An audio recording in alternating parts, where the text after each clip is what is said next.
ये love story है सुरेश और शिवानी की, जिसका जन्म एक ऐसे गांव में हुआ था जिस गांव में आज भी वहाँ के लोग जाति प्रथा से बाहर नहीं निकले हैं।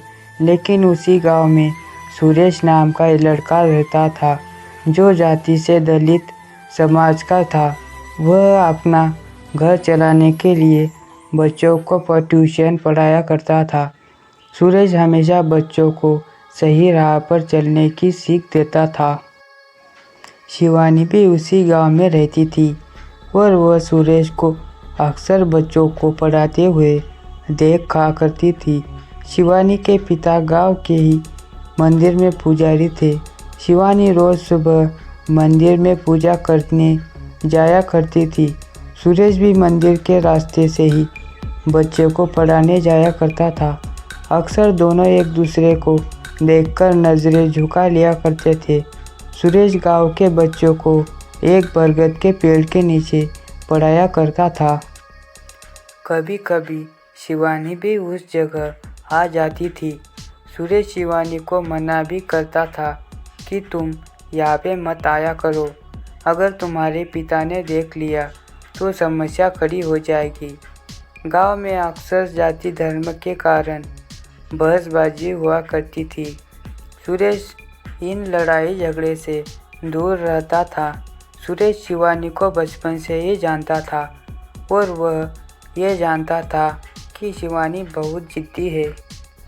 सुरेश के मना करने के बाद भी शिवानी उस बरगद के पेड़ के पास आ जाया करती थी। एक दिन गांव के एक व्यक्ति ने शिवानी को सुरेश की बात करते हुए देख लिया। फिर उसने ये सारी बात शिवानी के पिता को बता दिया। पिता ने अगले दिन शिवानी से कहा, तुम जल्दी से तैयार हो जाओ, तुम्हें देखने लड़के वाले आ रहे हैं। ये बात सुनकर शिवानी हैरान थी कि अचानक से उनके पिता ने ये निर्णय कैसे लिया। अगले दिन शिवानी उसी बरगद के पेड़ के पास जाती है जहाँ सुरेश बच्चों को पढ़ा रहा होता है। शिवानी ने सुरेश से कहा, पापा ने मेरे लिए लड़का देखा है, मेरी शादी होने वाली है। ये तो अच्छी बात है सुरेश, लेकिन मुझे शादी नहीं करनी है, मुझे यही रहना है इसी गांव में। शिवानी ने कहा, क्यों, ऐसा क्यों इस गांव में जो तुम यहाँ से जाना नहीं चाहती हो? सुरेश, क्योंकि इस गांव में पापा है, तुम और तुम हो। शिवानी इतना कहकर शिवानी वहाँ से चली जाती है। सुरेश अब समझ चुका था कि शिवानी उसे पसंद करती है। सुरेश के दिल में भी शिवानी के लिए प्यार था, लेकिन उसने कभी भी अपने दिल की बात शिवानी को नहीं बताया।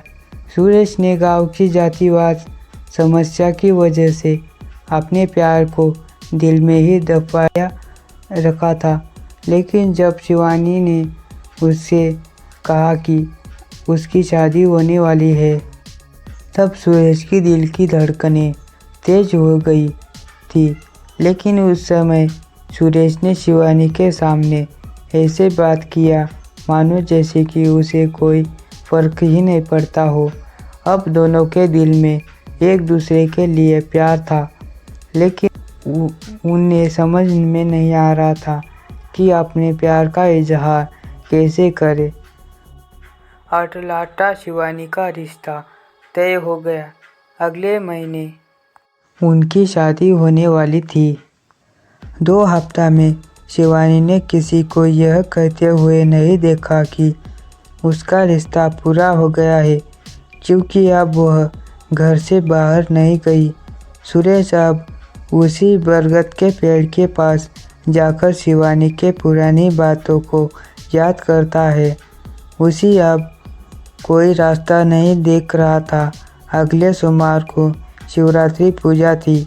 भगवान सुबह से ही मंदिर के पास खड़ा था। उम्मीद है कि शिवानी मंदिर निश्चित रूप से आएगी और कुछ देर बाद शिवानी मंदिर दिखाई देती है।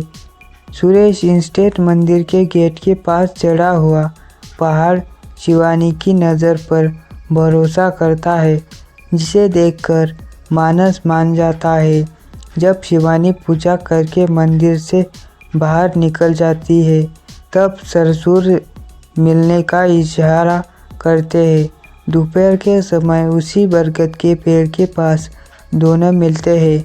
शिवानी की नज़र में सुरेश को ही देख कर रही थी।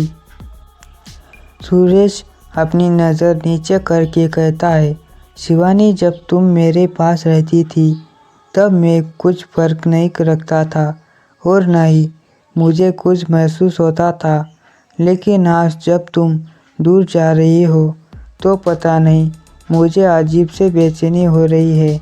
ऐसा लग रहा है मानो मेरे जीवन की कोई कीमती चीज़ मुझसे दूर हो रही हो। ऐसा लगता है कि मुझे सब प्यार हो गया है। अब मुझसे समझ में नहीं आ रहा है कि मैं क्या करूं। पूरी बात सुनकर शिवानी की आंखों से आंसू निकल गए। उसने कहा, सुरेश अब तुम्हें बताती हूँ कि मैं क्या करूँ। मैं भी तुम बहुत चाहती हूँ लेकिन कभी तुम्हें बता नहीं पाऊँगी। अब मैं कैसे रहूँगी मैं आपके बिना, तो कुछ भी समझ में नहीं आ रहा है। अंत में सुरेश ने शिवानी से कहा कि हम दोनों यहाँ से एक दूसरे से अलग होकर शादी कर लेते हैं, लेकिन शिवानी ने सुरेश को मना कर दिया क्योंकि शिवानी को अपने पिता की इज्जत और गांव में उनका मान सम्मान दिखने लगा और वो ऐसा कोई कदम नहीं उठाना चाहती थी कि किसी वजह से पिता का सिर झुके। शिवानी ने सुरेश से कहा कि अगर मैं इस गांव का हिस्सा हूँ तो मेरे पिता का क्या होगा, किसी से नज़र नहीं लगेगी, इसलिए मैं पार्टनर से शादी नहीं कर सकता। कुछ समय बाद सुरेश ने भी सोचा और शिवानी की बात सही लगने लगी, तो अब दोनों के पास बिछड़ने के अलावा और कोई दूसरा रास्ता नहीं था। दोनों ने जी भरकर एक दूसरे को देखा और अंत में दोनों ने एक दूसरे को गले लगाया और हमेशा के लिए एक दूसरे से जुदा हो गए। तो दोस्तों, ये थी हमारी आज की कहानी। उम्मीद करते हैं आपको पसंद आई होगी। आपका क्या कहना है इस कहानी के बारे में, कमेंट करके हमें ज़रूर बताएं। वीडियो को लाइक करके चैनल को सब्सक्राइब कर लीजिए, साथ में घंटी को दबाकर ऑल पर सेट कर लीजिए ताकि आने वाली वीडियो आपको तुरंत मिले। मुझे दीजिए अगले वीडियो तक इजाज़त, तब तक के लिए धन्यवाद।